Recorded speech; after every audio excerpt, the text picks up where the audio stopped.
नमस्ते दोस्तों, स्वागत है आपका हमारे चैनल पर, जहां आज हम एक ऐसी कहानी लेकर आए हैं जो आपके रोंगटे खड़े कर देगी।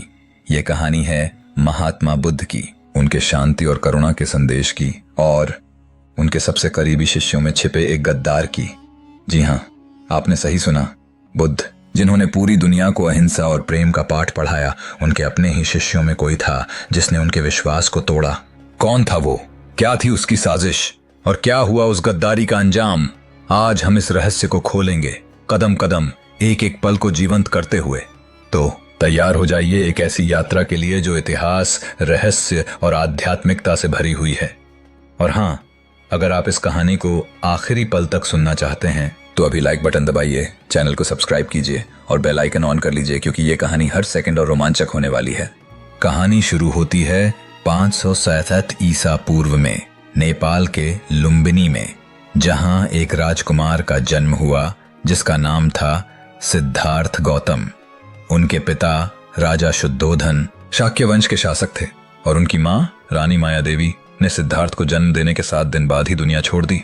सिद्धार्थ का पालन पोषण उनकी मौसी महाप्रजापति गौतमी ने किया। लेकिन दोस्तों, सिद्धार्थ का जीवन ऐसा नहीं था जैसे बाकी राजकुमारों का। उनके पिता ने उन्हें हर सुख सुविधा दी, 3 शानदार महल बनवाए, नाच गान का इंतजाम किया, लेकिन सिद्धार्थ का मन इन सब में नहीं लगा।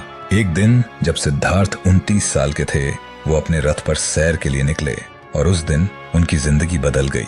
उन्होंने देखा एक बूढ़ा आदमी जिसके दांत टूट चुके थे, शरीर झुक गया था, फिर एक बीमार व्यक्ति जो दर्द में तड़प रहा था, और फिर एक लाश जो बिना किसी आत्मा के सड़क पर पड़ी थी। आखिर में उन्होंने एक साधु को देखा जो शांति से ध्यान में लीन था। इन 4 दृश्यों ने सिद्धार्थ के मन में सवालों का तूफान खड़ा कर दिया। जीवन का असली मकसद क्या है? दुख, बुढ़ापा और मृत्यु से छुटकारा कैसे मिले?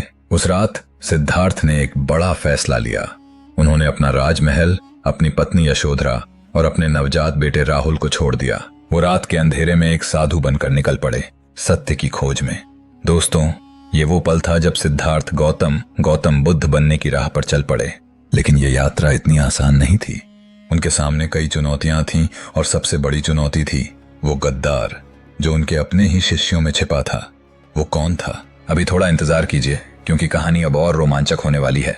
सिद्धार्थ ने 6 साल तक कठोर तपस्या की। उन्होंने अपने शरीर को भूखा रखा, कठिन ध्यान किया, लेकिन उन्हें सत्य नहीं मिला। फिर एक दिन बिहार के बोधगया में एक पीपल के पेड़ के नीचे, जिसे आज बोधि वृक्ष कहते हैं, सिद्धार्थ ने गहरे ध्यान में डूबकर वो ज्ञान प्राप्त किया जिसने उन्हें बुद्ध बना दिया। वो अब प्रबुद्ध हो चुके थे, गौतम बुद्ध। उन्होंने समझ लिया कि जीवन में दुख है, दुख का कारण है, दुख से मुक्ति संभव है और उस मुक्ति का रास्ता है अष्टांगिक मार्ग। बुद्ध ने इस ज्ञान को दुनिया के साथ बांटने का फैसला किया।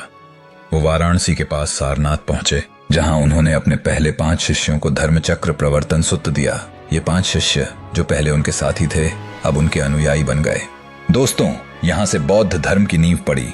बुद्ध के शिष्यों की संख्या बढ़ने लगी। बड़े बड़े राजा जैसे बिंबिसार और प्रसेनजित उनके अनुयायी बने, यहाँ तक कि उनकी मौसी महाप्रजापति गौतमी पहली महिला भिक्षुणी बनी। बौद्ध संघ का विस्तार हो रहा था और बुद्ध का संदेश हर गांव, हर शहर तक पहुंच रहा था।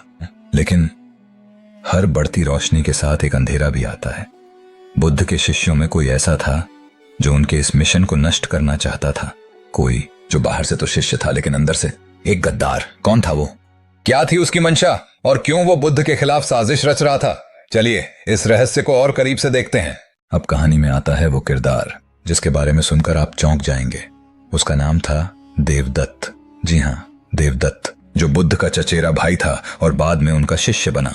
लेकिन दोस्तों, देवदत्त का मन कभी शुद्ध नहीं था। वो सिद्धार्थ से जलन रखता था, क्योंकि बचपन में सिद्धार्थ हर चीज में उससे बेहतर था, चाहे वो तीरंदाजी हो, घोड़ेसवारी हो या फिर बुद्धिमत्ता। जब सिद्धार्थ ने राजमहल छोड़ा और बुद्ध बने, तो देवदत्त भी उनके पीछे पीछे बौद्ध संघ में शामिल हो गए। लेकिन उनका मकसद बुद्ध की तरह ज्ञान प्राप्त करना नहीं था। उनका मकसद था बौद्ध संघ पर कब्जा करना, बुद्ध को नीचा दिखाना और खुद को सबसे बड़ा गुरु साबित करना।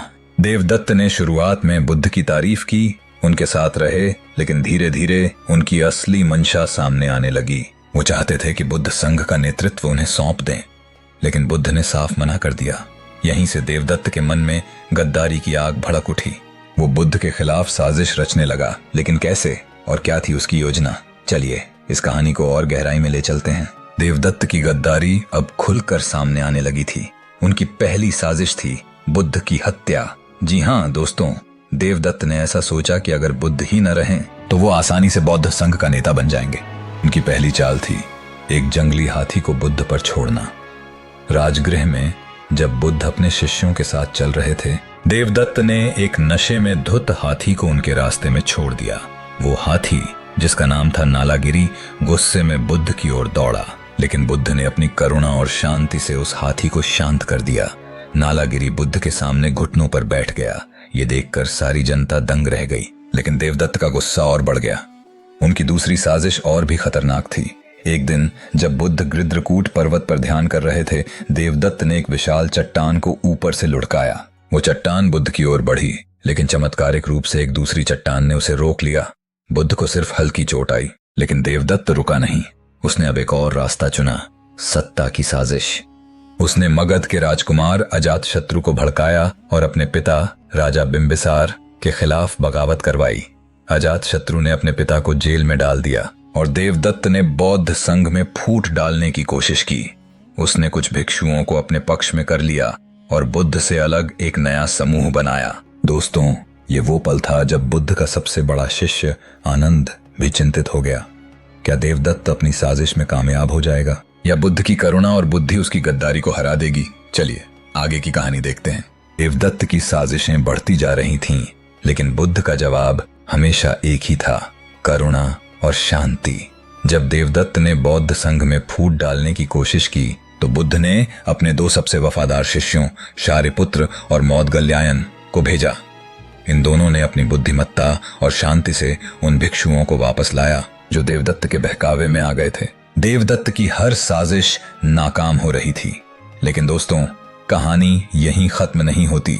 बौद्ध ग्रंथों के अनुसार देवदत्त का अंत भी उतना ही दुखद था जितनी उसकी मंशा। ऐसा कहा जाता है कि अपनी गद्दारी के कारण देवदत्त को भयानक दुख भोगना पड़ा। कुछ कथाओं में कहा गया कि वो बीमार पड़ गया और आखिरी पल में उसने बुद्ध से माफी मांगी, लेकिन तब तक बहुत देर हो चुकी थी। बुद्ध ने कभी देवदत्त से नफरत नहीं की। उन्होंने हमेशा उसे अपने भाई की तरह देखा और उसकी गलतियों को सुधारने की कोशिश की, लेकिन देवदत्त का अहंकार और जलन उसे ले डूबी। दोस्तों, ये कहानी हमें सिखाती है कि गद्दारी और जलन हमें सिर्फ नुकसान पहुंचाती है। बुद्ध ने अपने जीवन में हमेशा क्षमा और करुणा का रास्ता चुना और यही उनकी सबसे बड़ी ताकत थी। देवदत्त की कहानी हमें एक बड़ा सबक देती है। गद्दारी, जलन और अहंकार हमें कभी आगे नहीं ले जा सकते। बुद्ध ने हमें सिखाया कि सच्चाई, करुणा और शांति ही वो रास्ता है जो हमें सच्ची खुशी देता है। बुद्ध की शिक्षाएं आज भी जीवित हैं। उनके शिष्यों ने उनके संदेश को भारत से लेकर श्रीलंका, थाईलैंड, चीन, जापान और पूरी दुनिया में फैलाया। आज बौद्ध धर्म लाखों लोगों के लिए प्रेरणा का स्रोत है और सबसे बड़ी बात, बुद्ध ने हमें सिखाया कि हमारे अंदर की बुराइयों को हराना सबसे बड़ी जीत है। तो दोस्तों, ये थी गौतम बुद्ध के शिष्यों में छिपे गद्दार की कहानी। लेकिन ये सिर्फ एक कहानी नहीं, बल्कि एक सबक है कि हमें अपने मन को शुद्ध रखना चाहिए और दूसरों के प्रति हमेशा प्रेम और करुणा रखनी चाहिए। तो दोस्तों, ये थी गौतम बुद्ध और उनके शिष्यों में छिपे गद्दार की कहानी। हमें उम्मीद है कि आपको ये कहानी पसंद आई होगी। अगर आपको ये वीडियो रोमांचक और प्रेरणादायक लगा तो अभी लाइक बटन दबाइए, अपने दोस्तों और परिवार के साथ शेयर कीजिए और हमारे चैनल को सब्सक्राइब करना ना भूलें। अगले वीडियो में हम आपके लिए एक और ऐसी ही रोमांचक कहानी लेकर आएंगे। तब तक बुद्ध की तरह शांति और करुणा के साथ जिएं। नमस्ते।